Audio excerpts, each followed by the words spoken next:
Hi, we're on day 7 of the 9 candles, and obviously a face I'm sure all of you know. This is Kim from Intuitiview, and Hi. she's joining us today. And we're going to start the way I always do, which is to go look at the candles and the setup we have here. Since I do crystals all the time, I always pick usually one crystal to put in the middle. But in looking at this is such a dynamic time, this solstice is so dynamic, I couldn't come up with one stone. So in the center is a sunstone, and the energy of a sunstone fills your hearts with positive energy and good luck. And weirdly enough, it was first originally found in Norway, up where on the 21st, they'll have 24 hours of sun, because sun never sets then. This stone is orange calcite. That's for balance, release fear, and anxiety. And then we go to red tiger's eye. And it looks like kind of a regular tiger's eye, but if you see it in real life, it doesn't. There you see that little red spot. That makes it a different kind of tiger's eye. And that's for passion and energy stimulation. Then we have one of my favorite stones in the world, amber, which is metamorphized pine sap from long, long ago. And it symbolizes our ancestors and our past and the energy we're bringing forward. Next to that is red aventurine, which is a stone that inspires us to go into action and to take actions on the gratitude we're expressing and in the letting go. And sometimes the letting go is just the act is you just letting it go. Then we have red jasper, which is a balance and endurance stone. And it's a stone that's often related to magicians and shamans. It's got that much power. And then the last one is a carnelian. And that carnelian looks a little bit orange. And you'll see carnelians that are deep, deep red. Carnelian can go from orange to red. And it doesn't matter whether it's orange, whether it's red. It's power of confidence in grounding yourself. Now we're going to start the meditation. And the way I do this is we're going to do 6 deep breaths and just pull it. I'll say, inhale now, which is what I'm telling you to do. Hold it. And then exhale. That's breath 1. Inhale. Exhale. That's breath 2. Inhale. Exhale. That's breath 3. Inhale. Exhale. That's breath 4. Inhale. Exhale. That's breath 5. Inhale, breath 6. Hold for just a second. Exhale. And I don't know if you did it with your eyes open or closed, but in doing that one action, that breathing that way, you actually change your brain from being reactive to being responsive. So you can be more respond to what we're about to do. And what we're doing is we are lighting these candles to acknowledge our gratitude for today. And we are lighting these candles to acknowledge that one idea that we're grateful for today. And then we also want to surrender any idea, thought, word, or deed, or it can be a person too, that does not help us in our life, that does not serve us in our life. And we want to use the coming new light from the solstice, which is a celebration of life in our planet. We want to upgrade ourselves from the new photonic energy, which if you don't know about that, we'll talk about a little bit, and grow and expand our own consciousness. May our energies be utilized for the greatest good of all. And that's the candles. And Kim is candle 7. And we're going to go talk to candle 7. Yeah, there you go, girl. It's your turn. Candle 7. Candle 7.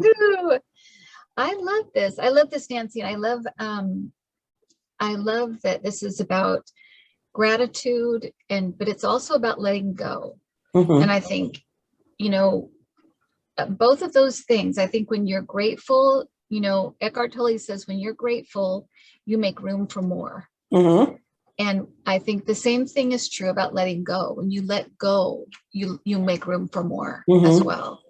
And I think sometimes, especially, and I've been thinking about this, that's what made me think of this when you were doing your prayer, that I think sometimes, especially in this United States, we can get a little drawn to, or I don't know, addicted to, or just kind of drawn into the drama.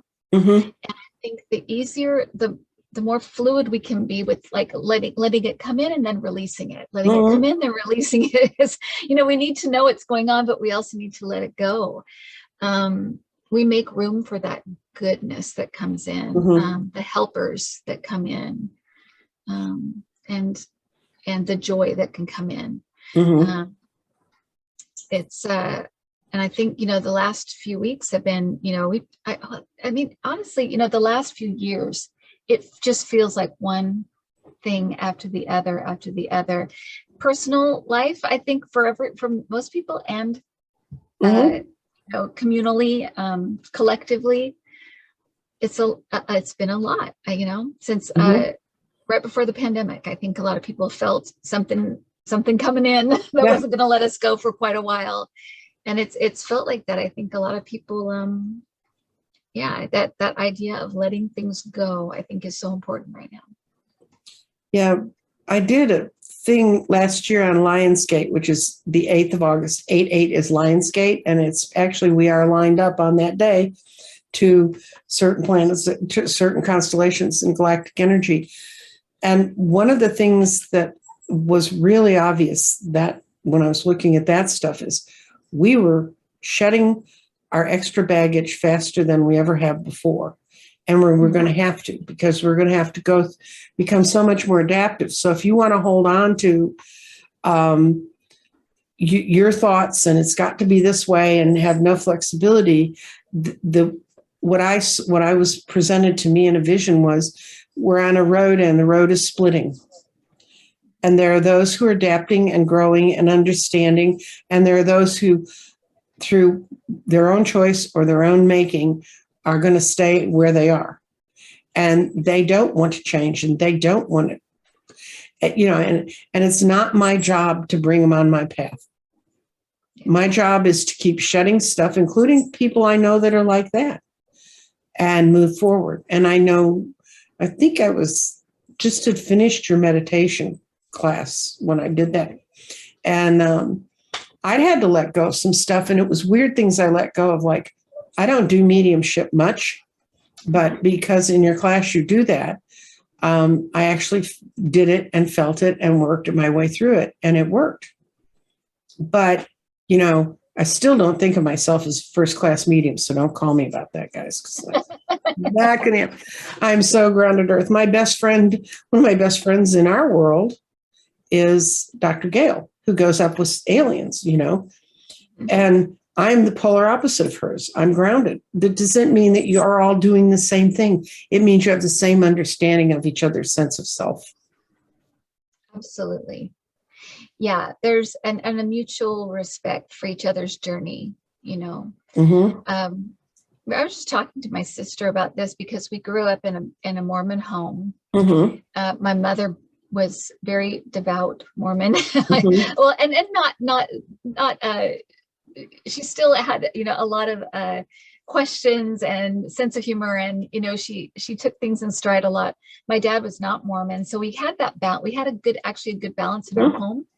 But we were talking about how it's been interesting and difficult sometimes to just allow people to be on the journey that they're on, and be just hold space for them, be there for them. I have, some family that's very, very open and kind of moving and expanding. And I have some family they're very rigid in their beliefs and views, and that's just where they are. And it's I think it's our challenge, I guess, to be able to allow that, to have respect for that journey, and allow them to kind of be on their own, go on their own way. But it's a challenge, when it's people you love, it's a challenge. Oh yeah. But we are all here to be on, our own journey, and do it our own way, in our own time as well. Yeah. I don't know if you ever heard it, but Pam Gregory talks about how each of our astrologic charts is really like a piece of music. You'll like this one because you were a singer. Yeah. And she said, and how well and how harmoniously that comes out depends on how you score it, and whether you understand the notes, and whether you understand the rhythm and the beat, and you know when to come in and when to get out.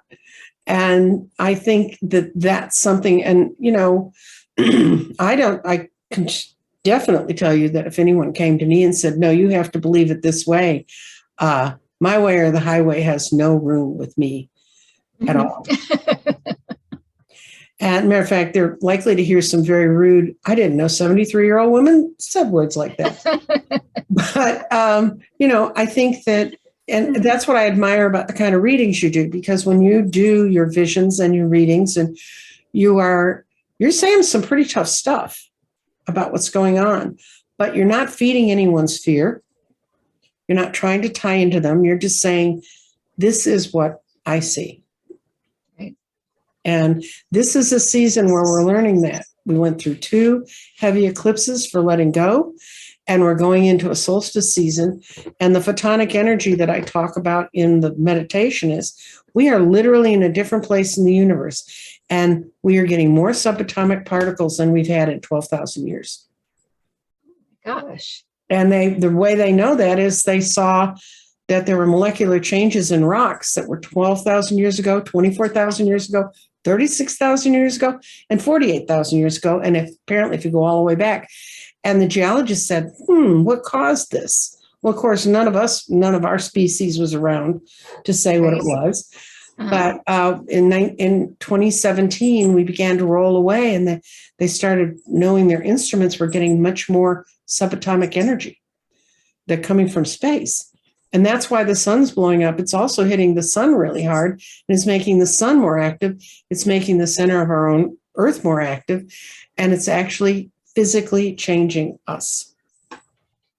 Interesting. So your DNA is getting bombed, and get ready for I don't think we're going to grow anything weird. I just think it's just an interesting ride. And you talk about there's no place to hide. Yeah.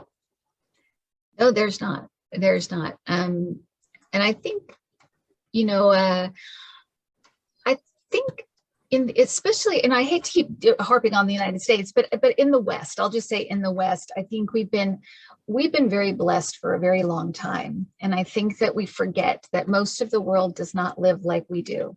And that and I think we're going to be, like you said, no place to hide. I think we're all going to be experiencing things at different rates, at different times, on different levels, but we're all going to be having these kinds of experiences, and the opportunity, I guess you'd say, the opportunity to grow, the opportunity to expand, the opportunity to lift ourselves up in a different way, not buying stuff.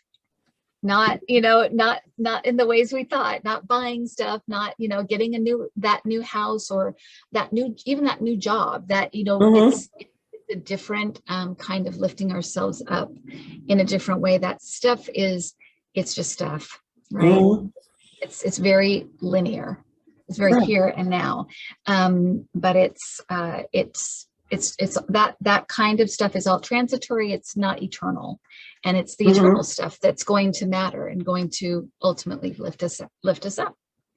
And you're right, on the channel, it's hard to say some of the things that I have to say, but my guides are very, very good at, because I'm kind of a gentle soul, so they give it to me very gently, and then I can give it to people very gently, because and they never. I always tell people that check your ego if you're getting information or if you're hearing information that's scaring you, check their ego, check your ego, because spirit does not deal in fear. They give it to you straight, but they won't give it to you they don't want you to be fearful. They want you to be able to weather things. They don't want you to crumble. The way I feel it is they want you to understand the pattern. Yes. So you can grow through that pattern instead of, and trust me, I lived in that fear-raged world of politics for quite a few years. And I know, and you talk about a world full of egos, and you'd almost have to be. Somebody one time said, "Are you ever going to run for office?" And I said, "Are you kidding me? I wouldn't put my name on a ballot and then have one day come up where everybody had to vote for me. I'd be hiding in the base of my closet and they'd have to pull me out to tell me the results." That's what I do. But, and I had to walk people through that. I had to walk people through incredible successes where it all came out great. And I had to sit down with people I had trying to explain to them, I can tell you where this is going and we're not going to win. I mean, the wind's not blowing in the right direction for us right now, but you've learned a lot. And one guy who lost the first time I ran him, he said, "But this is what I learned. Some of these things you said we needed to do earlier." And the second time he ran for city council, he made it. And he's been there for 8 years. He's been brilliant. And unfortunately, he's going to be leaving in May. And I think that's sad for the city, but I hope he goes to something better. And I know he will, because he has become such a linchpin in his community. And that's what you can do in politics if you do it right. You can either bring your community together and get people to understand each other, or you can say, well, I'm going to get my little group over here and I'm going to keep them all worked up and active, and I'm going to discourage the other people from showing up. Yeah. And I actually am doing politics now. I do it on Sunday mornings with Scott Allen, but I also did a show this week. I'm really proud of it, with Danny. And we talked about how it's on Danny Shea's channel. It's going up on mine tonight on Sunday the 11th.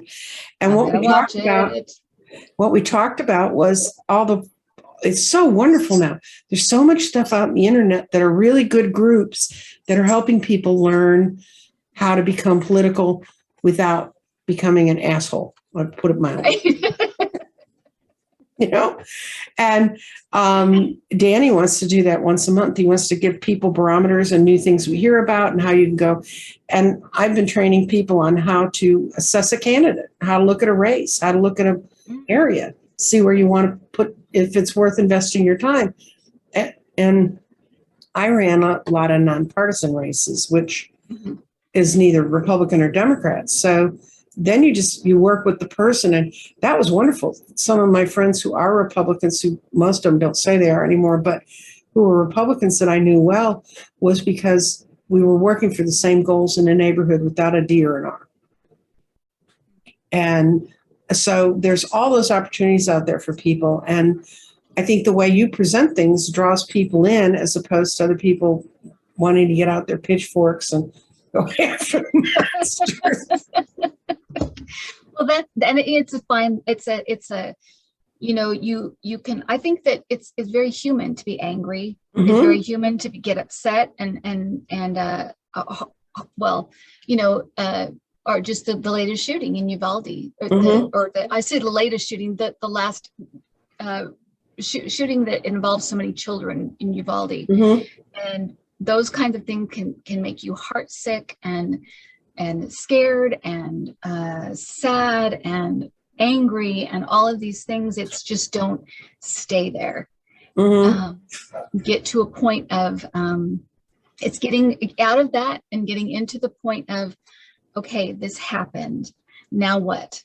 What do we do? How do we take action that makes a difference? And it can either paralyze you or activate you. Absolutely. And, if you write 10 postcards, you'll feel so much better about yourself.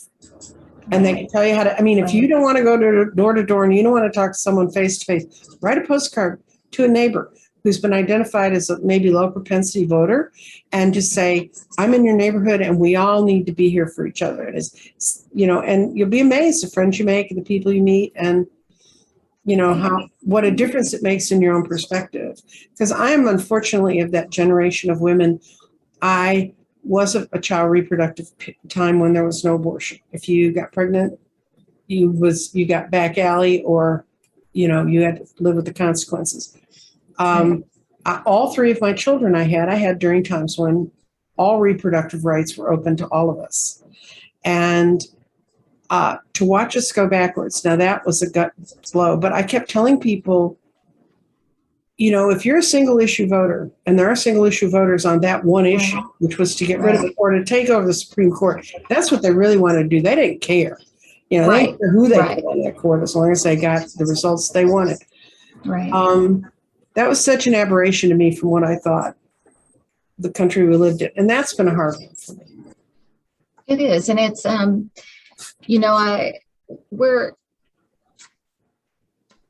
I think that sometimes we get complacent when something's been around for a long time. We think, oh, okay.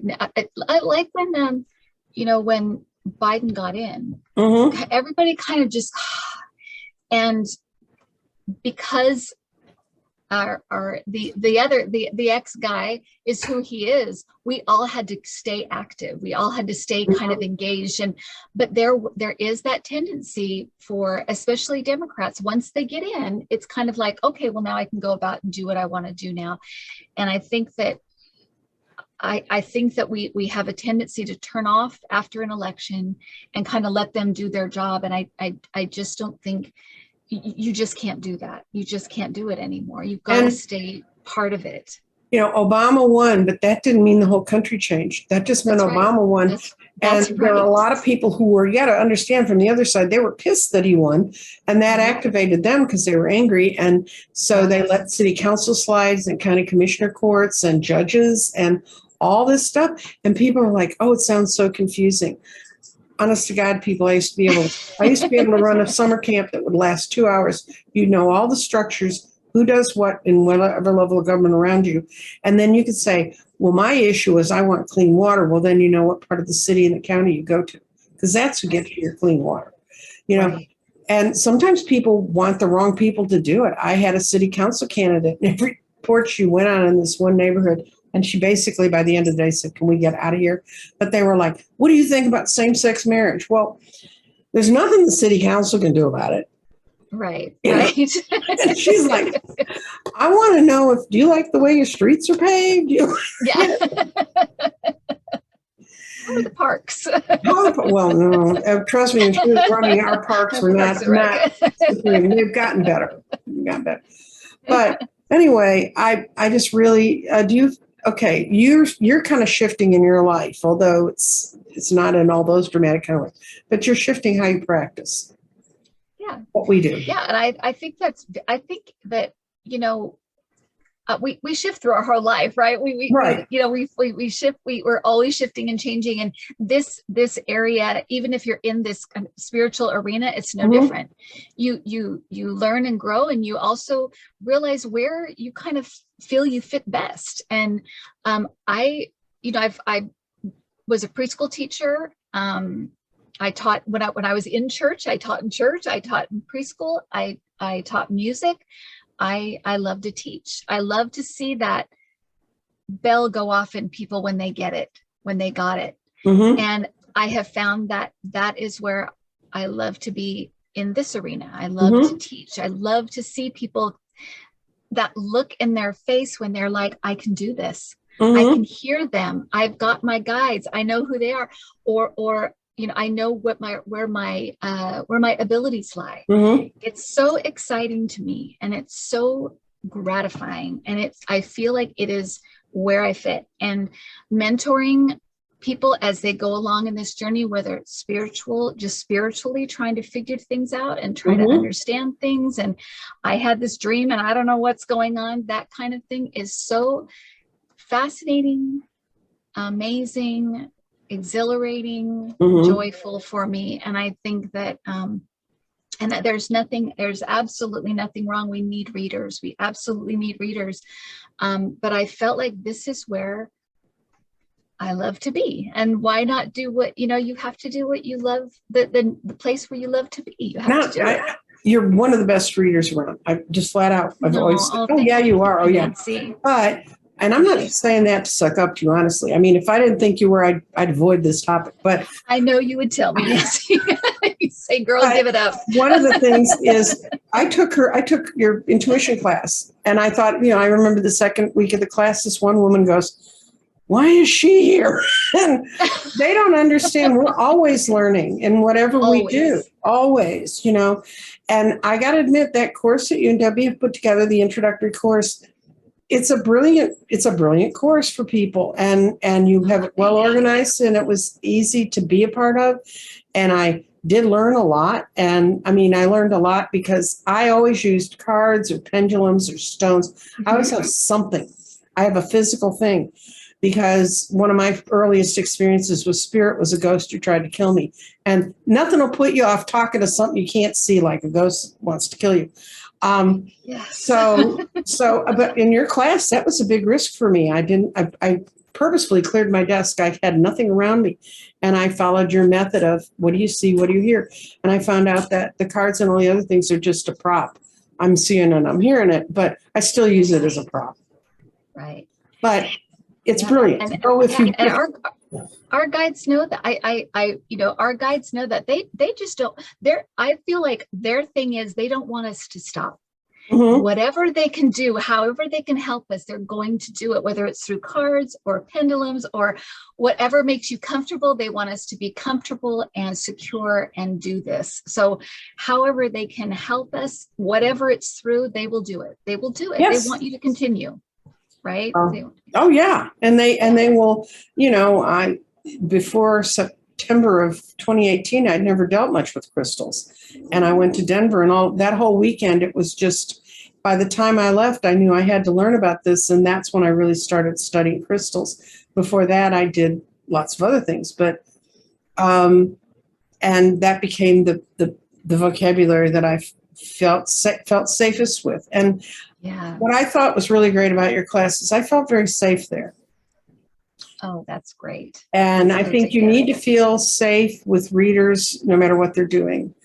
And, and then be curious. If you hear something you don't really understand, give it a second look and then say, well, maybe it fits, and maybe, no, I never want to know what a ley line is. I don't care. I don't want to know what chakras are. Earth energy is not my thing. But you open people up to so many fun things. And so I admire you for doing that. I think the course is great. And you have a great partner in Debbie, because she sort of keeps things coming and running. She really does. And she's a great partner. She has great ideas. We're both really mellow. So we're both very calm people. I think we're both pretty go with the flow. But I love working with Debbie, and we're going to be doing our master class. And that's for people that want to do this, like you do it, like I do it, that want to start doing it for themselves and keep doing it. And that's the point, right? More and more and more light workers, however you do it, everybody's going to be a little different. And that's the beauty of it, right? Everybody's a little different. Yeah. So do you have any sort of wrap up you want to say? What are you going to do on the solstice on the 21st? The solstice, well, the 21st, I'm actually probably going to be at my mom's, so that will be perfect. And so we'll probably be, it's interesting because, I don't have anything very specific I'm going to do on the solstice, but when I'm with my mom, I have a real urgency and desire to be in the present. And so I feel very connected and grounded when I'm there. So I feel like that's the perfect place to be for the solstice. What are you going to do? I have a friend coming over from Colorado who's going to be here with me, named Sheila. She wants to go crystal mining in Arkansas. Oh, how fun. And I don't know if we're going to do that or not because it's so bloody hot here, but she's coming in. We're going to go. She's going to see all the places I've told her about. She's going to take some time enjoying her retirement. Oh, that's great. And we're going to get a chance to really connect other than through a screen. And I do look forward to the time when we can all connect other than through. I know, I do too. Debbie and I keep talking about we're doing, doing retreats and doing stuff like, with other readers. And I think it's all, it's all great stuff coming up. I'm so glad we found each other. I'm glad we found our communities and they're all kind of coming together in different ways. It's beautiful. It really, really is. It's beautiful to see.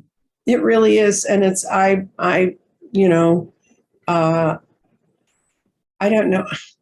After running political campaigns for so many years, running an event is like, I mean, I'm going to be teaching the garden to members to my channel that join, and don't go looking for the join button because YouTube and I are having words, but I know it will be up there. It's a thing because I have people who have the garden and they love working with it, but we need to do it in a more concise way. Because I really feel like Waite must have felt when he had his deck and he was going around and saying, people, honestly, you can lay these cards on the table and it'll tell you something, Yeah, exactly. Yeah, just learn them. It really will work. It really will work. Anyway, well, thank you so much for joining me, and thank you for all of the good stuff you do. And I hope you enjoy your solstice. This is a real change of power and energy and light. And I'm inviting everyone to do this now. What we have to do now is we have to blow the candles out, because if I don't do this, people leave them burning. And then when they come to the 9th day, they have 2 candles. So, oh, right. Okay. 1, 2, 3, 4, 5, 6, 7. And now we just say to each other goodbye. And I hope you've enjoyed this. I hope, seriously think about your gratitude. Whatever you were grateful for today, you'll get more of tomorrow. And anyway, so. Thank you, Nancy. Thank you so much. Thank you for coming. Involving me and for asking me. I appreciate it. Bye-bye.